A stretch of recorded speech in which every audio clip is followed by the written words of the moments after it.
that sucks. He knows how to perform. He knows how to capture an audience. And it's like, it sucks to see somebody with superpowers go, oh, and you choose to use it for evil, you know? It's like, bro, go fucking save some babies and shit. Like, what the fuck?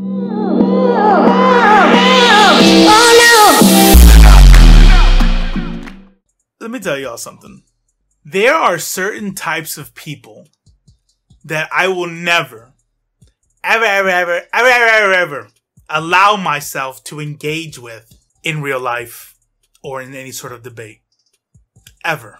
Not because I think I don't have the information to be able to hold my own in a conversation, but because there are certain types of people out there. They don't care about making good arguments, and then they'll yell over you, and then you're not really being able to talk, and that's not really I don't know how to change, right? SNEAKO is a person that Noah's going back and forth with, but you listen to SNEAKO and I'm like, oh my god, dude, listening to this dude gives me a headache. It could be because I'm old, but the only difference between old me and young me is if I was talking to someone like that, it would eventually just make me want to like get into a fight or something. Like, because I can't really, like, it's like a sensory, you're gonna see. If you don't know who SNEAKO is, you're about to see what I'm talking about. But SNEAKO is a mini Andrew Tate wannabe, getting out on the I hate woman meta, and him and Noah Samsen been going back and forth, and hopefully this is the last of it. Hello everyone, this video is a response to the YouTuber SNEAKO and the political live streamer Destiny, who watched my previous video together on a live stream, and uploaded this live stream to SNEAKO's YouTube channel. The video is called SNEAKO and Destiny Roasting Predictable Libtard. Reading that title feels like letting off a flashbang that expired in 2015, 3 inches from my face. Yes, look, I've never heard of SNEAKO in my life because I'm old as dirt, right? I get it. But when looking into who SNEAKO was, and I was watching like Hassan cover it, and then I saw some other people talk about him, dude was like super based when he was a teenager. Like, he was talking about non-interventionalism and all this stuff. I was like, I'm refuting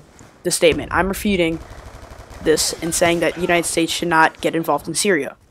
What I'm not refuting is the fact that al-Assad's government is very corrupt and it should be stopped. What I'm trying to argue is that the US has always gotten involved in issues that has nothing to do with itself. Think of the Vietnam War. Think of all the communism, all the wars that started from communism in the past 100 years that the US has started. Okay, asking, entertaining. And then I think what happened is you want to go down this route. For some reason, you feel like it doesn't pay off. And then you go, oh, this is a way to succeed? Or maybe you get hurt. Or maybe there's something in your life that happens that say, blah, blah, blah. That's why I always get nervous when my son would like get into bad breakups. He's 18. He's doing his college thing now. But he would get annoyed with me when I'd be like, I'm comforting, I'm giving advice. But there's some point in the conversation where I'm like, don't let this get you into some sort of like I hate women thing, okay? Like, she messed up and she's a bad person because she's a bad person. She's not a bad person because you were a simp or because she's a woman, right? Yeah, and then he always has to be like, I know, I'm not going to become an incel just because we're breaking up. I'm like, okay, all right, just want to make sure. But some people, that's what happens, right? So that's SNEAKO. This video is accessible as possible. So what do SNEAKO and Destiny say in this video? Well, to be honest with you all, I don't think they say very much. SNEAKO, not unlike in the last reaction video he made about me, didn't really respond to any of the points that I raised. Instead, he again resorted to various forms of name-calling. Nobody gives a f about you. Just another soy boy reacting to me like the 5,000th one, giving me free content, reacting to your fucking predictable bot ass. Chest beating. He's watching it right now. Noah Samsen, stop being a fucking pussy. Just talk on Discord. Oh my god. And complaining that the video he had decided to respond to on his stream was a video that he was actually going to have to watch. Bro, let's get him on the fucking stream. I don't want to hear his fucking whiny Wii Sports music thing. Can I DM him real quick? Softest, cushiest, fattest, wettest, juiciest, grippiest echo chamber on the platform. Mamito. The Manosphere is stuck in 2016. They love that. That is prime, right? Gamergate 2014, like 2016, where Trump is blasted onto the scene and everybody's like, if you hate Trump, you're a bitch and all this stuff. Like they need that because that was money. They don't really give a about it. Like, it's not important to them. They don't think they're helping society. They want the money the old heads got during the time. And somebody like SNEAKO, who's been big, like millions of hundreds of thousands of subs for the last 10 years, I bet you he's mad that he missed the 2016. And now that he's doing this Manosphere arc, he's like, I need that back. so I can get back into making a ton of money. That's why you need to make reaction videos and you can't get in a fucking call. Nothing says I'm not triggered like not being able to make it through the intro without screaming. So this is all just very ridiculous and frankly childish stuff. You know it is, I know it is, so unlike last time, I'm not gonna spend any time unpacking it, not even for comedic effect, because it's not worth any of our time. No, in today's video, we were just going to go over a handful of things that were said that I thought were interesting and worth responding to, or at least worth talking about. It's not much, but I do think there are some things we can potentially learn here about how online discourse functions, about perception, and about how normalizing red pill ideology to hundreds of thousands of people online is probably not a good thing for any of us. So let's do that then. Right after a quick word from today's video sponsor, Harry's. I feel bad. I feel bad. I'm already stealing content, right? So let's get to the stealing content.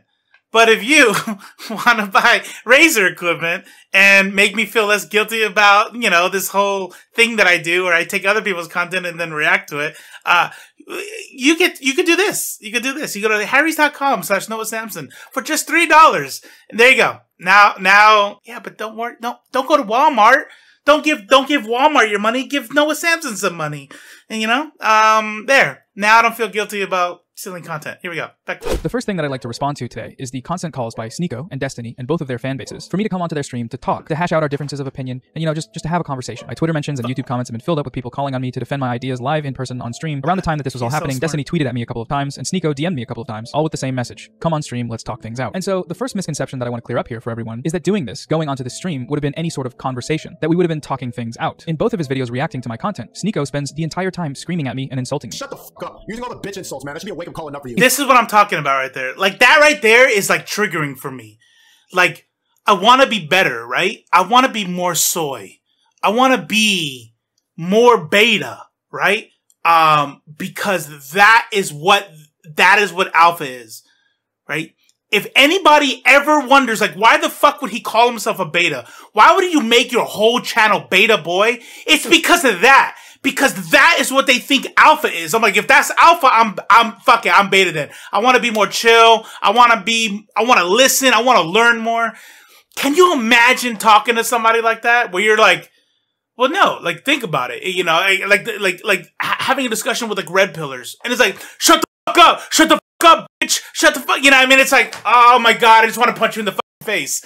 Because that stuff like takes me back to like my worst days that I'm not proud of. I wouldn't know how to look at him and just be chill, and it's like, okay, you clearly didn't want to talk. I'm gonna get out of here. I'm gonna try to match his level, like old, like young me, right? I'm gonna try to match his level. We're gonna start screaming. We're gonna start, and then what happens? You start finding yourself getting homophobic. You start getting xenophobic, insulting their girlfriend who's standing right there. Like, what the fuck did she do? I don't know, but we gotta do it because I'm trying to win this, you know? And it's like, no. Is it because I'm old? Is it because I'm beta? Is it because I'm trying to be a better person? Sure. All of the above. I will never talk to a dude like that because I will not know how to compose myself. Fine, I really wouldn't care if he didn't also completely disregard everything that I had to say by virtue of his perception of me as a soy boy lib, whatever that group of labels means to him. For the record, SNEAKO, I'm not a lib, I'm a leftist. Google Karl Marx, do some reading. Okay, it's not 2013, people don't say libtard anymore. They say woke leftist, cultural Marxist, ideological orthodoxy, and other stuff like that. But this guy can't make it 10 seconds through my video without having to pause it to call me names, as a middle schooler might. I'm gonna call you soy boy to your face. I'm gonna say that you talk slow. I'm gonna say the antidepressant fuck up your head, and you all sound predictable. And in what universe is that someone that I want to have a conversation with? From everything that I've seen of his live conversations, I have no reason to believe that he's even capable of having a productive discussion or actually ingesting new ideas that he doesn't already agree with. And I don't mean saying that he's doing that, because he says he's doing that all the time, but he never actually does it. Similarly, Destiny in this conversation, while certainly more attentive to the points that I was trying to make, that's a low bar to clear, but still, he sort of reveals a bit about his motivations when he makes a comment early on about how he likes bringing guys like me onto his streams because we're easy to beat up on. Yeah, because I tweeted at him because I love guys like that because they're really easy to beat up on. But yeah, obviously he said, "Oh, I wasn't talking about you." I was like, pussy. And you know, he's probably right about this. He's been debate streaming for almost 10 years, and he's good at it. And I'm not. I haven't had great experiences in the debate realm, if I'm being honest. But more importantly, my art, the things that I create, they need to be thought through and articulated on paper, because that's just how my brain works best. So that's why I made my video. I prepared my arguments and laid them out all nice, responding to SNEAKO's comments in chronological order. But then, before even watching it, before even hearing what they could have possibly disagreed with me about, they started blaring the trumpets for me to come online and enter the debate realm. And it's like, why? What? I'll tell you why. Because here's the deal. That sort of content is what generates activity, engagement, and money. That's all that matters. That's why Destiny is getting so much shit now. Listen, I'll be honest. I've watched Destiny. I'm like, let me see what's going on here. I'll click. And I'll watch him spend the whole time pushing back. Like, he said some really, like, smart shit to where I wanted to clip and be like, if only Destiny would just do this. But Destiny doesn't just, like, say something that's like, got him. He then is like laughing with him about this shit. You know what I mean? Shitting on people like Noah Samsen, or having lunch with a literal white supremacist, a literal American fascist, and having lunch with him and laughing as Nick Fuentes asks somebody as they walk by, "Are you Jewish by any chance?" Because he's a Holocaust denier. And Destiny laughing about it. So it doesn't even matter if Destiny pushes back appropriately, not a Nazi, blah, blah, blah, right? Because then he's like normalizing them and laughing with them. And so I don't care that in a debate with SNEAKO, he spends the entire time showing SNEAKO why he's dumb when he's doing this. Are we going to talk about? My video is right there. You want me to join a Discord call and read a 20-page script over SNEAKO's clipping USB microphone screeches? You are boring! So let's not lie to ourselves and say that having an honest conversation is what either of these guys were looking for. They were both looking for content out of the interaction in their own ways. And because it's their right to do as online entertainers, it's also my right to say, no thanks, I'll pass. If that makes me a pussy, then so be it. I've been called worse things by smarter people. The second thing I want to talk about from this response video was the point regarding femicide and male-on-female violence. This point was brought up when SNEAKO showed that a girl in the original video had a podcast called Kill All Men and said that this was a double standard because he would never be able to have a podcast called Kill All Women. But imagine if I had a podcast called Welcome Back to Caw, the Kill All Women podcast. Suck my Now, after agreeing... Imagine if there was a magazine called, a channel called White Entertainment TV. Imagine if there was a white... They don't ever see it. They don't fucking ever see it. Idiots. That this name was inflammatory and unhelpful. I went on to outline why these two things are still different. And to do this, I cited some statistics about global homicide rates. This is data from a 2019 United Nations global study on homicide. And while the gender breakdown of homicide victims in total was strongly slanted towards men, at 81% men and 19% women, as shown on the left, when it comes to gendered intimate partner homicide, this is and has always been overwhelmingly committed against women, 82% to 18%. To quote the study, these findings show that even though men are the principal victims of homicide globally, women continue to bear the heaviest burden of lethal victimization as a result of gender stereotypes and inequality. So no, if you made a podcast called Kill All Women, this would not be the same thing, because femicide is already happening, and it's happening at the hands of men. Now I'm just giving more content to the funny part. He's gonna clip. Damn. Crazy white knighting, man. How do you respond to that one? He ignored the 81% men being homicide victims and He hears it. So how do you respond to that one? like completely focused on the other ones to just feed his 50% female audience. So no, SNEAKO, I didn't ignore the statistic on the left about men making up 81% of homicide victims globally. That statistic is irrelevant to the topic at hand because, well, who do you think is killing all of those men? It's not women. 96% of all homicides worldwide are perpetrated by men. We are talking about cross-gender violence here. And as I said before, on the whole, this really only goes in one direction. Violence like— Yes, Enzo. White History Month should be a thing. We tried to make it a all school year thing called critical race theory, and Texas about fucking imploded. like this is and has always been a distinctly male problem, which is why a woman having a podcast called Kill All Men just doesn't hold the same weight as the inverse. Only one of these things is representative of material reality of existing social structures of violence, aka femicide. So because SNEAKO seems to be having some trouble understanding my argument, he— Not to mention that Kill All Men, okay, helpful? No. Antagonizing? Yes. But if that's not your goal, then who cares, right? Let me go back to Beta Boy as a channel name. If there are people who find Beta to be a huge insult, and they'll go, yeah, but you're not gonna reach them, you know, we're not gonna reach these kids because you're calling yourself a beta, bro. I'm like, I'm not trying to reach anybody that would not watch me because of my name like that, right? Same thing with Kill All Men. It's like, I bet if I listen to the podcast, they're not talking to me. Turns to Destiny for some Kill All help. Men is the name of my podcast. I know this is like, it's just, I mean, the larger answer is that there probably is a difference, right? If I listen to a podcast called Kill All Men and Kill All Women, there's probably going to be a bit of a difference there in terms of what I assume people are like when they say but it. can we agree that killing people's bad? Like, why do you have to Yeah, of bring course, up but that's statistics simple. trying to That's like the defend level murder? one. Of course, obviously killing people's bad. Yes, killing people is bad, SNEAKO. Thank you for your contribution to the conversation. But we're not talking about the morality of murder here. We're talking about differences in gendered killing. And when it comes to gendered killing, boy, are there some differences. Or should I say, men, there are some differences. Because it's men men are killing everybody. Destiny goes on to outline a counter argument to what I'm saying here, to presumably help SNEAKO out. The argument against what he's saying is that, like, if you keep normalizing this rhetoric, you get in a weird world where people are saying, like, kill all straight men, kill all white men, kill all men. But as soon as you make like fun of a person that happens to be gay, all of a sudden you're like the worst person in the world. So I disagree with this overarching argument, but I mean, I understand what it is. And to be honest, I don't think this is a very good counter argument. I think what Destiny does here is something called the slippery slope fallacy. The slippery slope fallacy is an argument. Yes, I'm going to define it. Sorry, debate fans. I'm new to all this stuff. Just Google what rhetoric is. That shit seems cool. The slippery slope fallacy is an argument in which a party asserts that a relatively small first step leads to a chain of related events culminating in some significant. And Destiny knows this, right? He understands that there is a difference between these two things. He says as much in the conversation. The larger answer is that there probably is a difference. So why is he doing this here? Why does he take this poor line of reasoning to side with SNEAKO? Like, I get that this isn't even technically his response to it. He's just there kind of hanging out. But still, that seemed a little bit odd. I don't know. Anyways. It's not a good argument. He knows what's going on here. He hates the left. Destiny hates the left, right? He's a liberal who hates SJWs. It's so weird. But it's the content. And he cannot shut that down. He can't go on and call Nick Fuentes, hey, you're a piece of shit and you're a Nazi. Can't. He has to be amicable with them. He has to keep the discussion going. And the people who like him go, that's how you change people. That's how you blah, blah, blah. No, bitch, it's about the money. It's about reaching the most amount of people. Like, you can't be a leftist and reach the widest amount of people. You're never gonna be Destiny. You're never gonna be Mr. Beast or whatever, calling a Democrat the left wing of fascism. And so if you're a leftist calling libs the left wing of fascism, then okay, cool. Then that's your niche, right? Destiny wants to reach everyone, so he has to be friendly with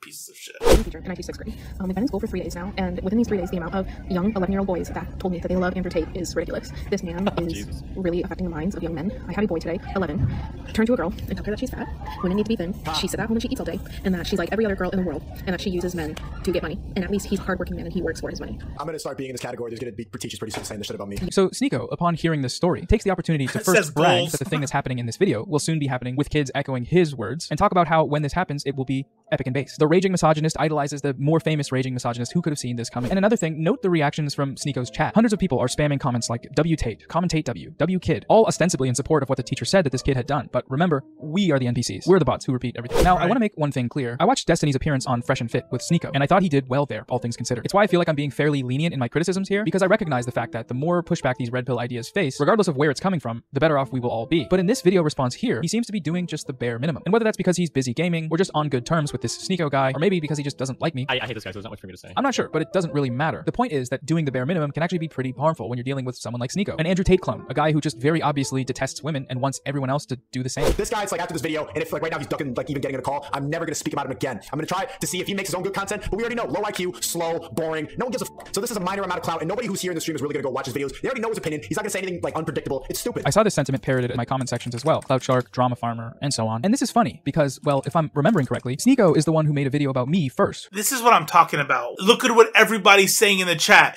Nobody in my chat's gonna ever talk to him. Everybody in my chat thinks you're sort. He says that first part out because he feels that is reality. This is 2 response videos, 216. It's not even his biggest deal. This podcast hates women. 100K from 1 million. The practical guide to leftist YouTube. Not even shitting on the Manosphere. 1 million views. Incel content is dangerous. 667,000.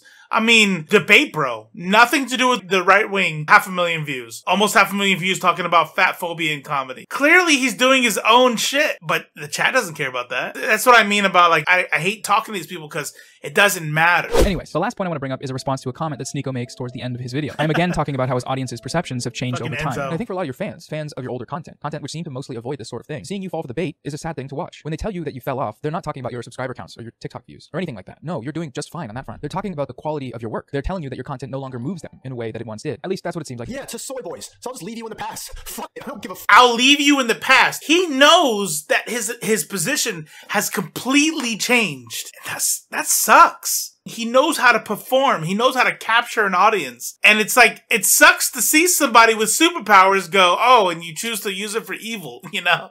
It's like, bro, go fucking save some babies and shit. Like, what the? I'm gonna keep doing this shit, and your dumbass gonna keep watching it. It's psychoanalyzing it, because you love it. It's entertainment. Keep watching, put in the Joker thing. You need a villain. You need somebody to hate. You gonna keep tuning in. God, that is so cringe. It's like I'm embarrassed for him. But also, there are hundreds of thousands of people, millions that are like, yeah.